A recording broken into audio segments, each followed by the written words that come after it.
Good morning everyone, this is Jose Trujillo once again coming to you from my art studio. Let's put some more light, there we go. I'm ready to operate. I'm going to paint today. Believe it or not, every now and then I make this craziness. Every now and then I'm crazy enough to tint my canvases, okay? I do all sorts of little stuff. I tinted this canvas. What I mean by tinting is just that I did a background, kind of brushed and smushed a background with purple, okay, oil, and then I let it dry, and then I'm gonna paint over it. And there's a couple of reasons for this. The main one is because, let me tell you what I'm going to do first. I'm going to do a marshland, okay? With a nifty sky and all of that. I'm going to do it with a palette knife. There's a couple of reasons why I do this. There's certainly lots of artists out there doing it too.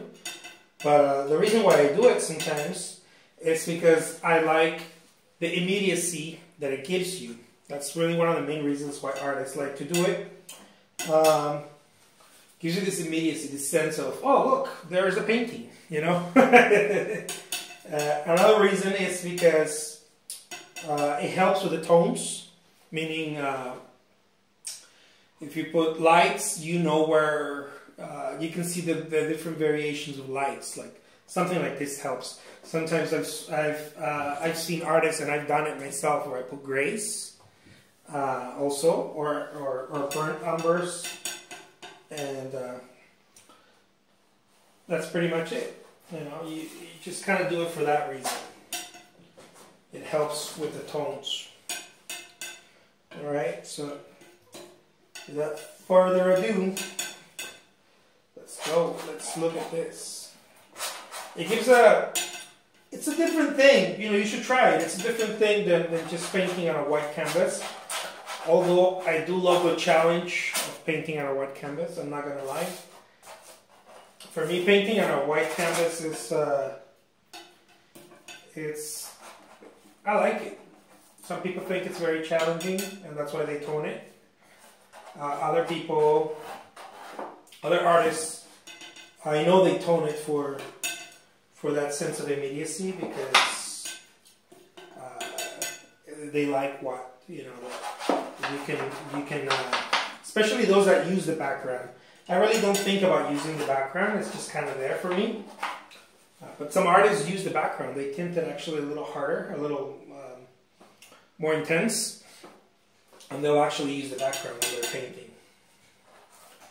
You know what I mean? Use the background is that they'll leave some empty space out and let the color, the background color, you know, shine through. And that's awesome too. I like seeing that too. But no, not I. I will survive. I don't do it like that. I've done it like that. That's not my jam.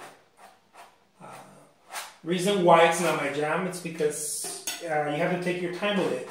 You know, even though it's faster than what many other artists would do. It gives you a sense of immediacy, like I said. It's still slow for me. It's still very, very, the process is still, I don't like it. It cooks too slow for me. And, you know, like I mentioned to you guys, I'm a microwave type of painter. So I don't necessarily enjoy the slow roasting process. For me, right?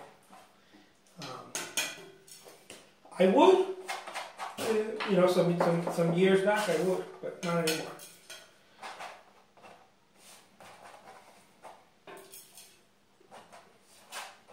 I like this sense of more faster, you know. And I'm not really thinking about the background as I'm doing this.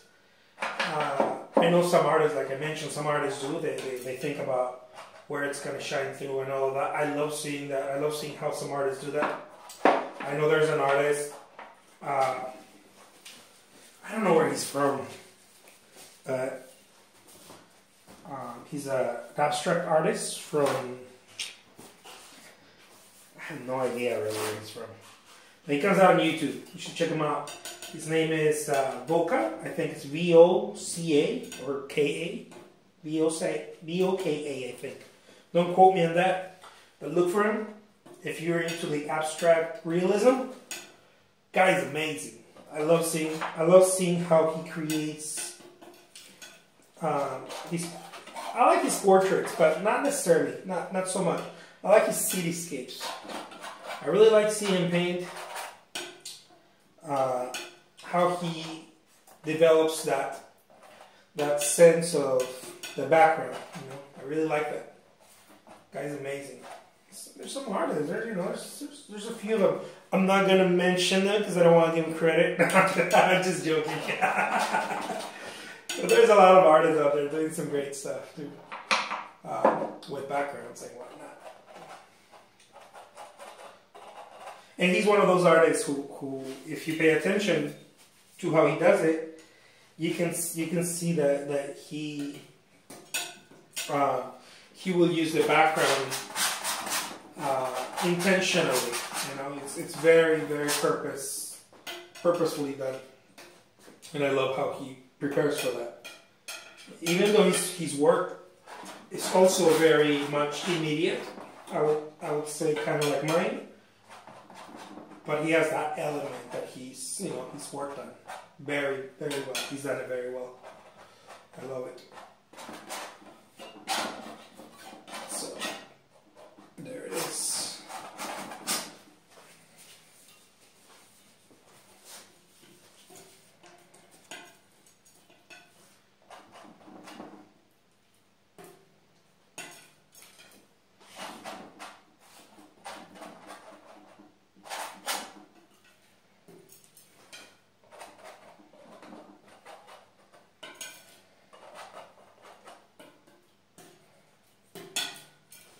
I was just finishing painting with brush. So sometimes what happens, I mentioned in another couple of videos, I did some small paintings. Sometimes what happens is that you get used to a certain tool, right? Working with a certain tool. I've been working with a brush for a while, and getting back to the palette knife, even if it's weeks, it still feels like, oh, how do you use this thing again? But it's only for a little bit. I used to get freaked out, and that's why I didn't like changing the tool, because I used to get freaked out because it would take me days. And you know, kind of like when you're when you were a kid and your parents left and you didn't know if they were coming or not, if they just left to work, something like that. I don't know. That's the feeling that I had anyways with the palette knife. I was like, oh man, it feels like I'm never going to get the hang of the palette knife again. And then 2 days would go by, you know, or less, maybe sometimes 2 hours. And I'd be like, oh, okay, I get it. I just, it's not that you don't know how to paint with it, you know, when you stop using it. It's that, you know, you're rusty. You're a little rusty. Even if it's a couple of days. It'll take sometimes it takes a little bit more, you know, to get back in the swing. Because I believe what you're really looking for as an artist is the zone, right? So if for example me, I've been painting with a palette knife all this time, and then I move on to the brush, right? Or yeah, then I move on to the brush, and then I come back to the palette knife. Or vice versa, whatever. All of a sudden I feel like, wait a minute. I thought I was in the zone. What happened?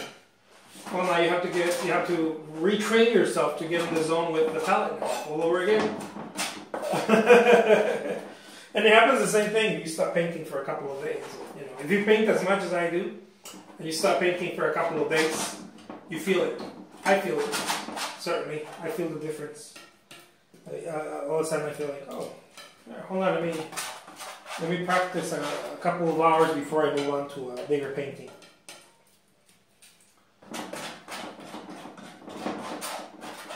nowadays I really feel like I have to practice more than a couple of hours before I move so much painting.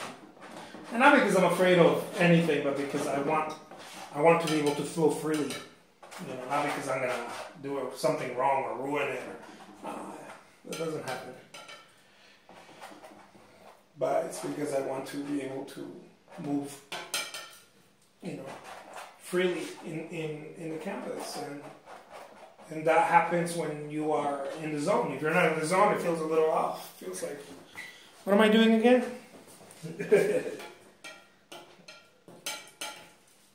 What's the purpose of this again? It does. Those of you who know what I'm talking about know what I'm talking about.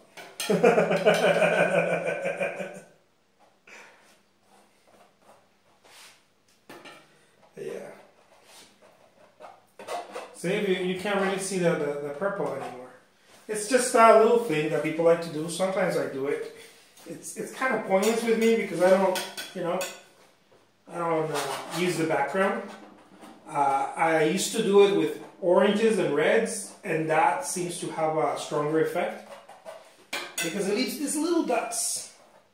For those, I was more intentional where I wanted those little red dots, because I believe that, you know, well, it's not just that I believe.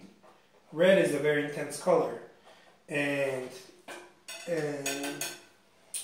you can be very strategic where you put the red to really create a balance, you know, for the art piece, the painting. You can really use that to your advantage. I like doing it here and there, you know, using the red, variation of red, using pinks and reds and fuchsias, and sort of guide the eye through the painting to a nice flow. It's not so well. It's not so methodical, I guess. It's more like I mentioned in other videos. It's you know what to do. You practice so much that it's a trust thing. You start trusting your hand. You know, I think with every artist, that's the way it is. You know, as a guitarist, when I used to play guitar,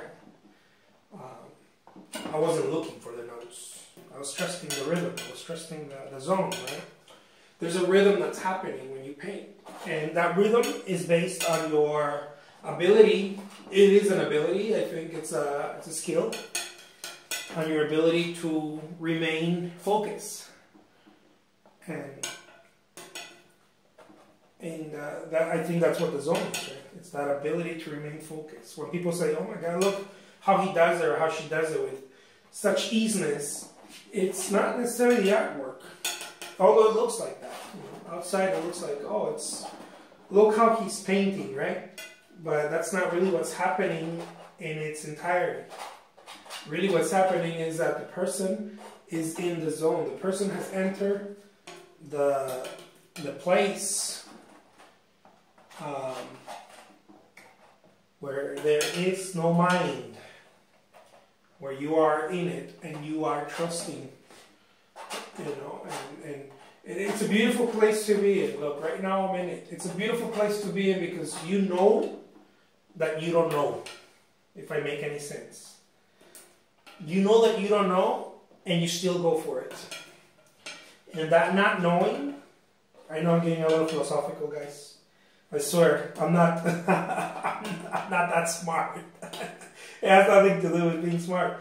You enter a place where you are one with it. You start dancing with it, and you start trusting it. And somehow, in the doing, I really believe it. It's a mental state. In the doing, you find you will become the master in the doing. You don't become the master in the thinking. You become the master in the doing. It is the doing that graduates you. So many people, I was one of them. I spent so much time trying to sketch and work out how my paintings were gonna be, and you know, it's like a fight, you know. I heard who was it? A famous boxer.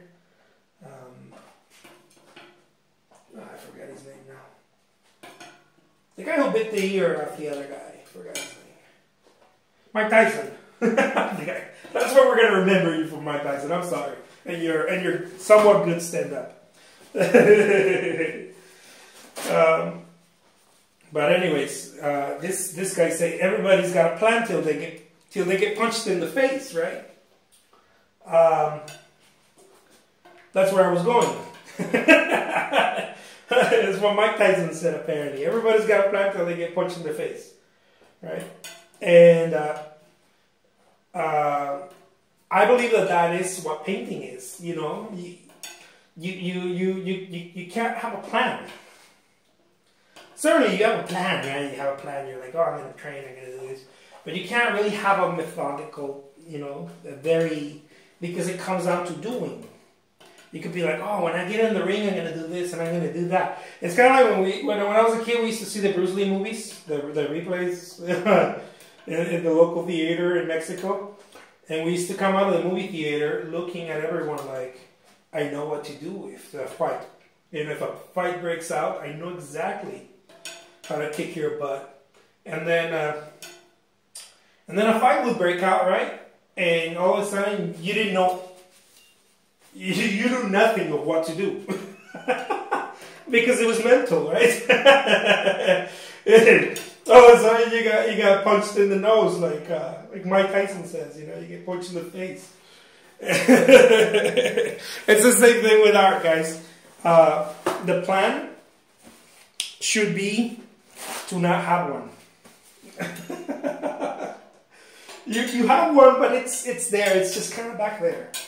You know, I believe that plans are meant to get you to rehearse, to practice, so that when you are in front of it, you don't know, you don't do it by the plan. Now you do it because you practice something else.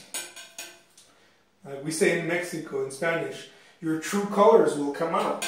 You know, the true colors. I think that's a saying here too. They say the colors of the old vaqueros, the old vaqueros, the old rancheros in Mexico. My dad was a vaquero, so they would say the colors of your flag. You know, I don't know what that meant, but I guess back in the Mexican Revolution, the colors of your flag will show. Kind of like your true grit, who you really are will show. It's not because you're like, what color did you use? How did you mix that? No, that's not really how you paint. You know, in my opinion, my humble opinion, that's not really how you paint. Yes, there's a time for that, but once you're in the canvas, that time is gone. Now it's time to show up. You can use a canvas to practice, but when you start to paint, when you're like, I'm gonna paint, that time is gone. That time is not for that. Okay, guys, this is Jose Trujillo. Check it out. I did it again. I turned one of my painting sessions into a special rant. I did it again, you guys.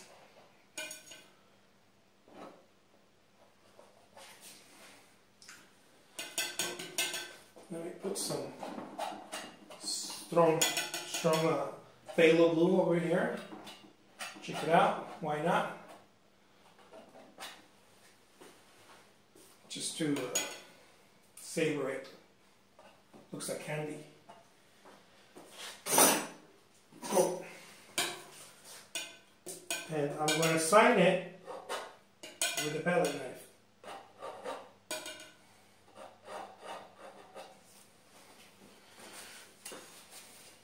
And I do it a little big for the marketing visuals.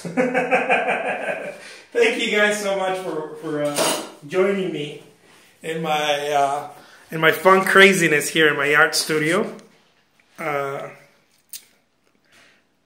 Till next time. This was a 24 by 36 inches stretch canvas. Oil on stretch canvas. Bye-bye, guys. Thank you.